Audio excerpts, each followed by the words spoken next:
Hey, Nicole Huntsman here. All right, I am here to help you figure out what to buy for that person on your list this year. That's a tricky, tough one to find presents for.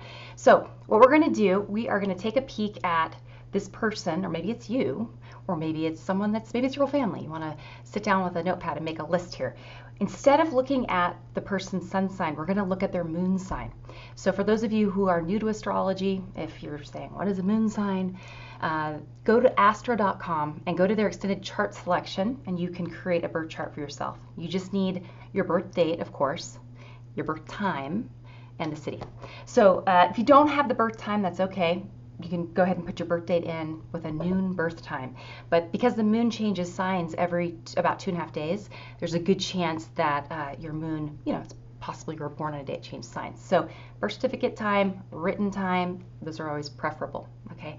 Now, why are we going to use the moon? Why not use, I don't know, Mercury or someone's Venus maybe? Now, a couple of reasons. First of all, a person's moon, if you think about the moon as an object, as a celestial object, it's, of course, the closest to us here on Earth, meaning from our perspective, it's the quickest. And it does obviously make its rotation every about, lunar month for us, and so around the Earth. So it's quick, so that makes it more personal. That moment you were born, it's not just the date you were born, but it's the time and the location. It's kind of a little freeze frame of the fabric of space-time. It sort of freezes it right in that moment, and you walk into existence, and you become a conscious, well, babies are sort of unconscious, but you become a part of the fabric of existence. When you take that first breath, you separate from the mother. So moon, it is the part of us, I believe, that is developed while we are in the mother's womb. Once I think the brain has developed enough to sort of hear sounds, or perhaps to feel primary emotions. From mothers stressed while pregnant, I would imagine that things like adrenaline and cortisol that are in her blood stream might also cross over the placental barrier and enter the baby's bloodstream. So like the mother's sort of emotional state maybe may perhaps affect the baby's development, but then also when that baby is born, they're unconscious, right? So like the tabula rasa idea, I suppose. The world around them, they're learning every day new things, and they're learning when they have discomfort or pain, how does the world respond? And of course, our first primary caregiver tends to be the mother. So your moon is developed in a sense, you're born during a certain time. The moon you were born under, it's just the moon you were born under, right? It's like a clock. So your mother wasn't necessarily like an Aries, or literally an Aries if you have an Aries moon, but the way you perceived your emotional needs being met by this initial, caregiver, it's going to be seen through an Aryan lens. Okay, so that being said, the moon in a person's chart shows you how that person unconsciously, from a very deep rooted, psychologically rooted place as a human, how they experience existence. And the human experience, of course, is tied to emotion, right? We know that memories that we have that tend to stick with us longer are those when we have adrenaline, or we have a flood of adrenaline because it's a scary experience, and that imprints the memory on our brain. So point being, emotion is really powerful, and if you can find a gift for somebody that speaks to that part of that person, voila. All right, so that's my sort of preamble. Go to astro.com. You can pause this, go to astro.com. I'll put a link below. And then Taurus moons. All right, so with a Taurus moon, the Taurus archetype is the second sign in the zodiac. All right, so with Aries, we have the birth of something. We have an archetype that has to do with just sort of coming into existence. Taurus then has to do with maintaining that existence. And astrology in the zodiac, if you don't know this, it has to do with the birth in Aries all the way through to the death in Pisces of anything. You can apply the cycle to anything. So as a human being, though, the first house, Aries, has to do with the fact that you receive a physical body. Move into Taurus, you now have an environment, a physical world. You've got an interface, your body, with your environment. It's animated with your spirit. And now you can manipulate the world around you. You can feel it, touch it, taste it, make things with it, use it, control it, hold on to it, possess it, all right? That's Taurus. And the reason we do these things is so we can survive. Taurus is an archetype that has to do with, the process of eating. When you take something into your body, it goes through the sort of worm that's your digestive tract, and then it comes out the other end. That's Scorpio. Taurus, Scorpio. So Taurus is very much about bringing it in and holding on to it and assimilating it into the body. So if you're thinking of gifts, Taurus is a lot of times really sensual. They like the pleasures of the physical body, whether it's food, whether it's they can be sometimes a little lazy. They enjoy a cozy, nice night on the couch. So I made a little list here. I would say a lot of Taurus moons, even though there's a simplicity to Taurus moons, they appreciate a nice luxury item. And that doesn't mean something's expensive just to be expensive, but something that's luxurious because it's the best, like the quality, whether it's something they're eating, a delicious meal, or a particular, like a cashmere sweater that you find that's just super soft, right? Whatever it might be. So quality in when you're thinking about how will this feel, taste, touch, I guess that's feel, taste, what is it, see, smell, hear, etc. How will the senses take in this gift? All right, so you've got new clothing. You've got things like toiletries, of course, lotions that have dimethicone in them, let's say, so it makes the skin feel really smooth and soft. If you've got music, of course, if they have certain music that you love. I think music's kind of probably a universal gift a lot of people like, says the Libra, right? You have as well things that are, if you know they really love something, but it's a splurge, it's kind of expensive, a lot of Tauruses would appreciate, like if that's the one thing you get for them, but you really know it's a favorite of theirs, that's very meaningful for them. You can even do things like a new car. They're it's like traditional gift giving. A lot of Taurus moons are, they appreciate when you've taken the time to go get something for them. And a lot of times they do the same thing. They like to cook for people they love, or find a good wine for the person they love that's going to be paired with a meal they made. They take pride in having some control over their environment. You can also think of things like their money, finances. So if you've got teenagers, for example, set them up, if they're 18 and older, I guess, set them up like an Acorn account on their phone if they've got a debit card. So every time they buy something, it rounds up to the next dollar, puts a little money in a savings account for them.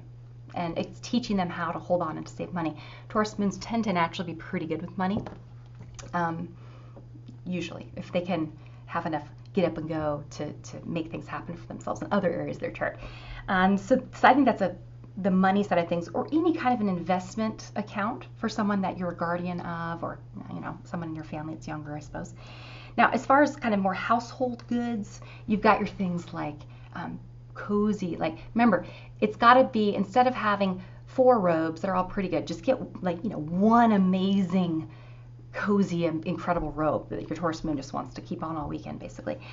Or a special mug that's a ceramic mug, handmade, that was made maybe locally, or something that has some meaning to the Taurus moon, something they can touch.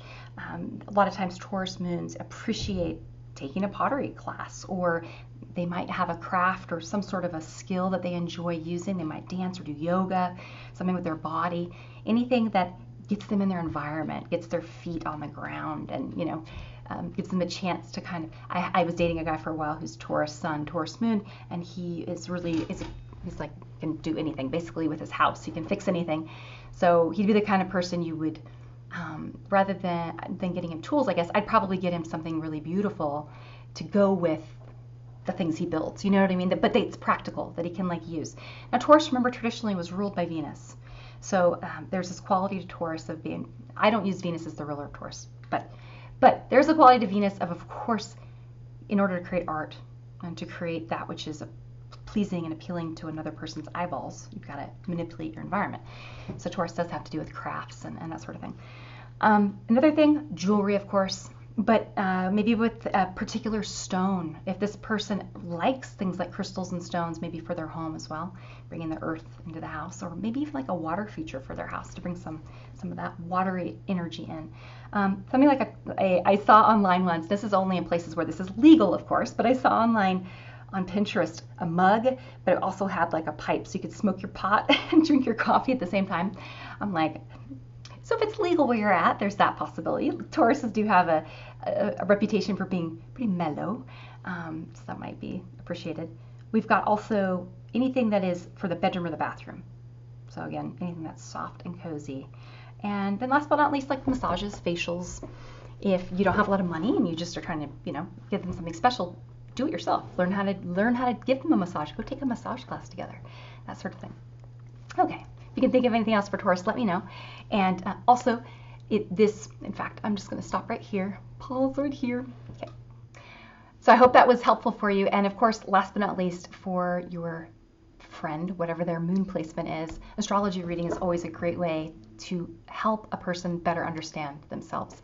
And so I'm actually doing a little sale here to celebrate 2019 that's coming up. We've got a lot of big changes with Uranus, of course, ingressing back into Taurus.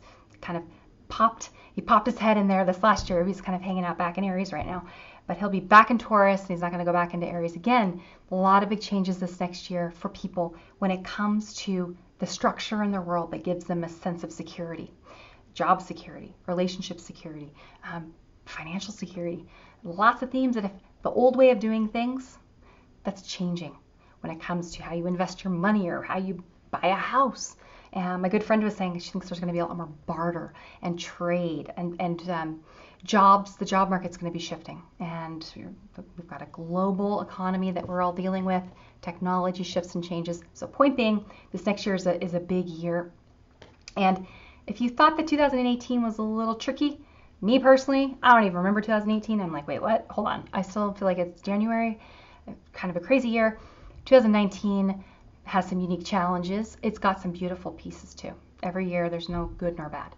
But I'd be happy to help you navigate those, like how personally it might show up in your life, as well as people that you love and care about. So I'm doing they're 40-minute forecasts. They're shorter, kind of mini forecasts, which frankly, it's more concentrated. So we'll do a look at your progress chart, and then we'll do a look at your solar return chart. I do it in 2 sections. It's a little video recording just like this, addressed to you, and it's uploaded onto a private or an unlisted YouTube playlist for you to watch. So it's and then you can ask me questions if you have any. Let me know if you're interested, and the way you do that, you go to my website, and on the website you can see the calendar, the schedule. You can pick the time. The time is not exact necessarily. It's just because I can only take so many people per day. So at the end of the day, you get your link and you get your video that you can watch. You can pay for it there on the website. You pay for it. You do it all. It's very easy. And I take credit cards, debit cards, all that normal good stuff, PayPal, etc. It's very easy, and hopefully it's something where we can do a little work together. It can make your upcoming year be something that you're prepared for the weather. You got your umbrella or your boots or your tank top, what have you. Okay, hope you all have a happy holidays, Merry Christmas, Happy Kwanzaa, Happy Hanukkah, Festivus. If you don't celebrate, whatever it is, stay safe, and thank you so much for all of your support on my channel. And this has been a real wild ride. Okay, take care. All right, bye-bye.